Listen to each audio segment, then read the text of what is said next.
Good afternoon on what is another warm, bright and sunny day. It is Friday the 10th of May and I'm in the reading up with a nice hot cup of tea and a box to continue unboxing. And what I've got is a copy of this, which is book 7 in the numbered support for Dungeon Crawl Classics Lankhmar. And this is a dozen Lankhmar locations. So, Dungeon Crawl Classics is Goodman Games' retro clone, essentially based upon Dungeons & Dragons sort of 3.5, but heavily inspired by the Appendix N from the Dungeon Master's Guide for Advanced Dungeons & Dragons 1st edition, of which Fritz Leiber's Lankhmar stories, which tell of the adventures of Fafhrd and Grey Mouser, are but one listed entry. And so there have been numerous Lankhmar role-playing games over the years, a supplement from TSR, one from Mongoose, another from Pinnacle Entertainment Group, Savage Worlds, and this one is for Dungeon Crawl Classics, in which you play thieves, cut purses and ne'er-do-wells trying to make a living in the city of the Thousand Smokes, and all the while trying to avoid the attention of the Thieves Guild or the city overlord's constabulary. So there have been numerous scenarios which I've been unboxing for this, and this is number 7. It's a little bit different because it's not a scenario. So it's a setting book. Travel the fog-shrouded streets of Lankhmar and visit some of its most infamous sites, from the home of Mulish the moneylender to the Silver Eel, to the winding passage of the Thieves' House. This book provides the judge with a detailed look at a dozen interesting locales inside the city of the Black Toga. Suitable for planning adventures when the players take an unexpected turn, a dozen Lankhmar locations provides information and maps to aid a judge running city-based adventures in the city of 7,000 Smokes, or other fantasy metropolis. Okay, so this is very different from what's come out before, being, as I say, a setting supplement and not a scenario. And also, it's also different because in general, the Goodman Games doesn't really do setting supplements, or at least the majority of what it publishes are not setting supplements. The Dungeon Crawl Classics Lankhmar box set, that's a setting supplement. Empire in the East, or the Purple Planet, those are all setting supplements.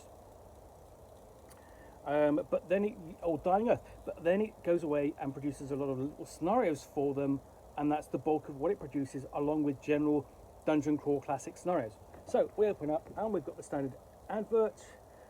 We don't have the frontispiece we have normally for most scenarios from Dungeon Crawl Classics, but we've got table of contents, introduction, and it looks like a bit more like a standard supplement for something else. And then doesn't waste any time by getting on with things, and it shows you the first location. And there we've got a city watch house. Full description here, and then really nicely done isometric style map. And it carries on over the page, and then we start on with the Fences house, which is next. So this is, so for example, in each case you've got, stats of the people who may be found there, then the location key, the different rooms, and then we have House of the Holy Offering, Fences business, because essentially once you've been somewhere and burglarized something, what you've stolen, you've got to get rid of and make some coin off it, even if you're not going to get the full value, and that's where the fence comes in. So, this is somewhere that the player characters may find themselves visiting over and over. Of course, if they're unlucky, they might find themselves visiting this place more than a few times, and that might be because essentially they're under arrest, or they come to report a crime, or indeed they want to get some evidence out of there. We've got a longer location, a pleasure house, which is the house of sweet thighs. I was going to say sweet thighs there, I meant sweet size. And there's the map for it. That's quite a large location. We've got a rented temple, which is the idea, Temple of Miska, Lord of Cats.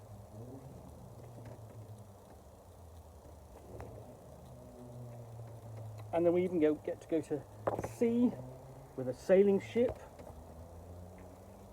we go. Because at one point, Fafhrd and Grey Mouse do actually leave the city of Lankhmar. They do acquire a sailing ship. And they've got a second-rate sorcerer's house. It's fantastic, essentially, that you've just got a second-rate sorcerer's house. You know, he's okay. He's not that good.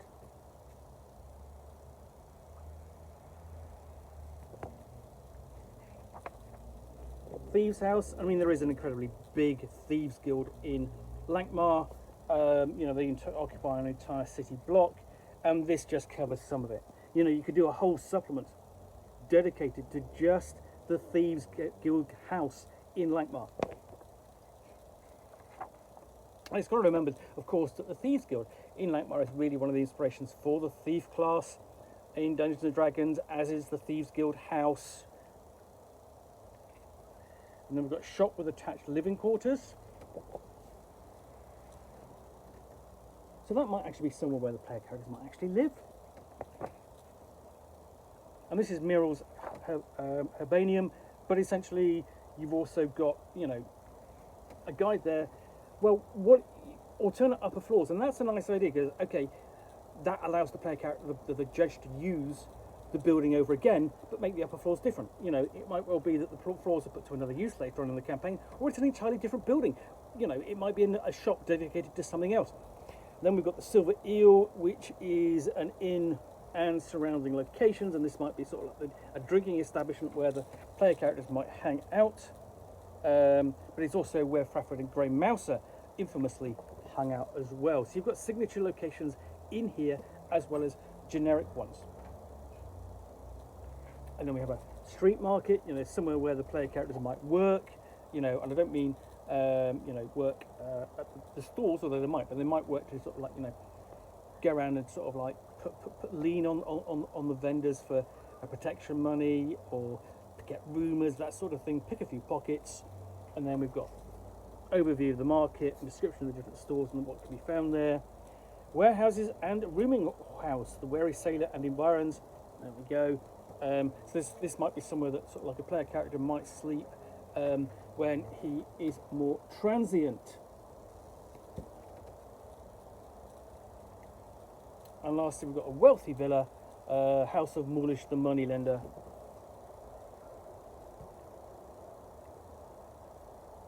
Description has several floors, upper floor, second floor, third floor, and so on. And then we've got a map at the back of the land of Nyon, where the adventures of Fafhrd and Grey Mouser take place, and where the city of Lankhmar is located. And lastly, an advert for more Dungeon Crawl classics, but with just the two of the adventurers, for some reason, you know, not the three that you normally expect to see in other Dungeon Crawl Classics Lankhmar titles. So, this is a really kind of great little supplement. I actually really like this a lot. The cartography is excellent. You're getting places you wouldn't normally get in a fantasy setting, you know, like a pleasure house, because they're not always, because they're kind of, such locations are prurient. And you know, gaming is not always seen as a pastime for adults, as it were, that can actually sort of like, you know, accept that kind of thing. But it's in the fiction, so you know, it's good to have it here. And the other thing is sort of like, you know, the game master, the judge, can use this again and again. And even if you don't play Dungeon Crawl Classics Lankhmar, you can run the contents in here in your own campaign. Just drop them into the city, because you know, your city's going to have scuzzy places. It's not always going to be, you know, swept clean streets, you know, and the like. There are going to be, you know, grubby, rotten places where the player characters might want to hang out, and a dozen Lankhmar locations would provide that. But in the meantime, if you're creating content of your own for Dungeon Crawl Classics Lankhmar, this is an essential supplement, I think, because it's really, really useful. So, I hope you enjoyed this unboxing in the Nook. If you did, then please do click on the like button down below. And of course, if you've got any comments or feedback, I do appreciate you taking the time to post those. And lastly, if you want to be able to get more unboxings of the Nook, where you'll see me out here with a box containing a book or game, or in this case, a supplement for Dungeon Crawl Classics Lankhmar, which I will unbox and chat about to the best extent of my knowledge for roughly 10 minutes or so, all of course accompanied by a nice cup of tea. Then please do click on the subscribe button down below. Thanks again for watching another unboxing of the Nook. I will be back again soon with another one. Bye for now.